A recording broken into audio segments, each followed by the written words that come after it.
we talked a lot about rehabs, getting out of rehabs, and some people just feel completely lost. Others do okay, but there's not too many of them. This is where all the work has to begin. If you just got out of a rehab recently, you've had plenty of time off, played a few games, plenty of meetings, plenty about learning about Alcoholics Anonymous and using the 12 steps, which is also very important. But once you take it outside the door, you're on your own. The bad part of that is you've only had a short period of time, 3 weeks, 4 weeks, maybe a month and a half, where you learned an awful lot, including about spirituality. Now, what happens is the average person that goes through this, that's got a serious drinking problem or drug problem, after a while they don't get into a group of people or start a program of any kind, take the medication that they were told to take, and they get sidetracked. You know, the job is pretty busy, so I got a good job now. I'm working 8-10 hours a day, and they're not practicing anything that they've learned. And this is where the problems come from, is it get busy life, and there's just not enough time for it. I understand that. But here's the thing. Here's probably the most important thing I learned in Alcoholics Anonymous. I should say one of them. But the most important thing I learned was you're only staying sober for one day. That's all you have. This is the toughest thing in the world you'll ever do. Staying sober for one day is very hard. It's not easy. The other thing you have to do, it's a must, is you have to develop a relationship with your God, whoever that is. It doesn't matter who it is. It could be the universe. It could be some religion that people don't know about. It does not matter. And I say this because everyone that I've talked to over the course of time have all said and felt the same thing. When they do this, they start to think, wow, I'm a little more relaxed. I feel better.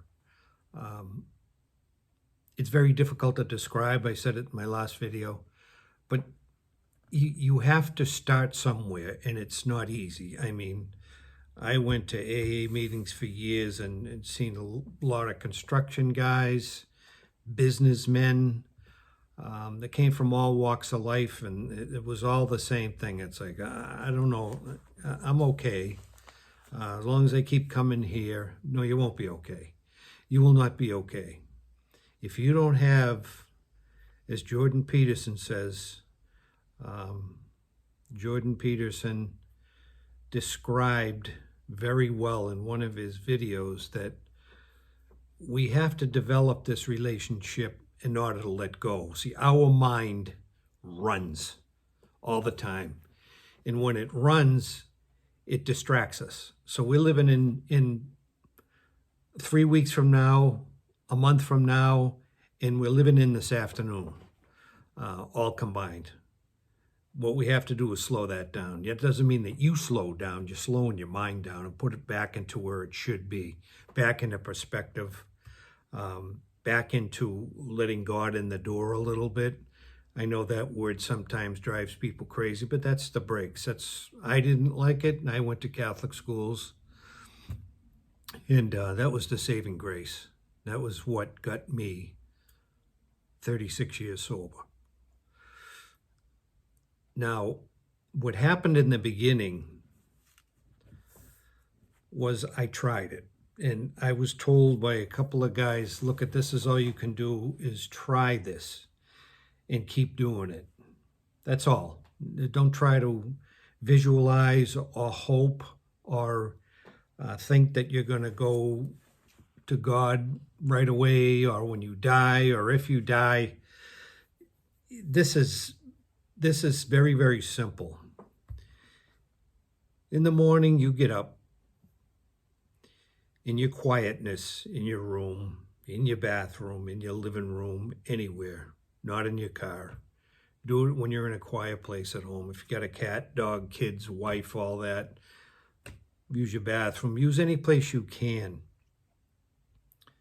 And just say in your heart, help me today, God.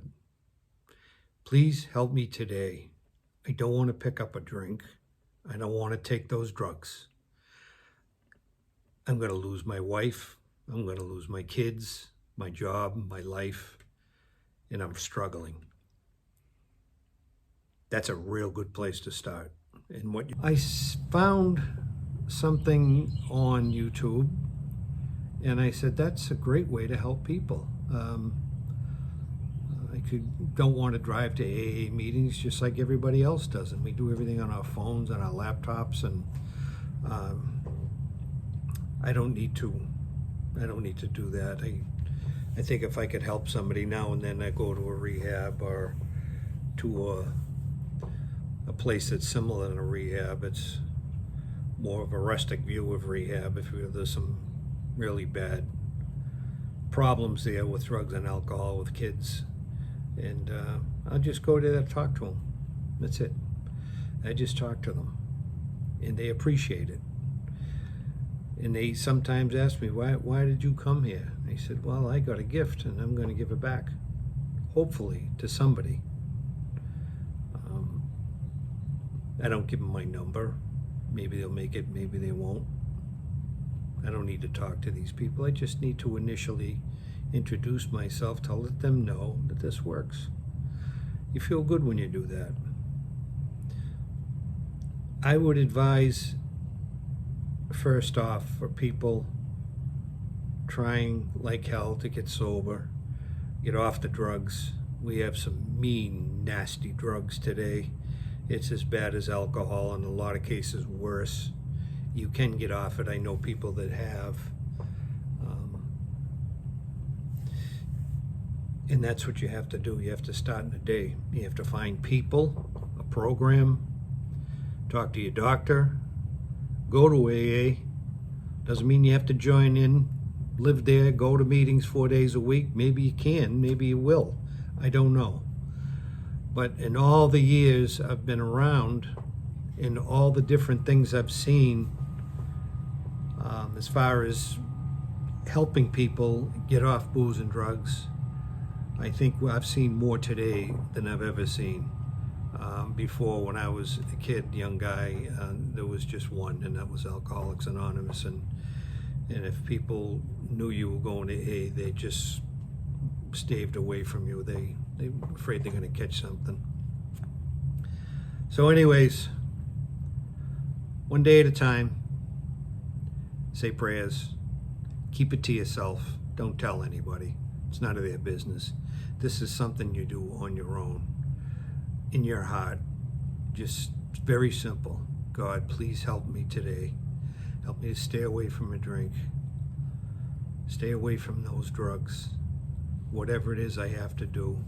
And with that, life is going to get boring, because our minds are no longer racing. They're not numbed. They're working. Our eyes are open. We can hear. We get bored very easily because now we're not drunk. We don't have anywhere to get rid of all this energy that's now going on in our head. You'll cry. You'll be sad. You'll be sorry. You'll be a lot of things. Emotions will come and go, and you have to deal with that on a daily basis. That's all. One day. With that, thank you. Name's Larry McDonald. See you soon.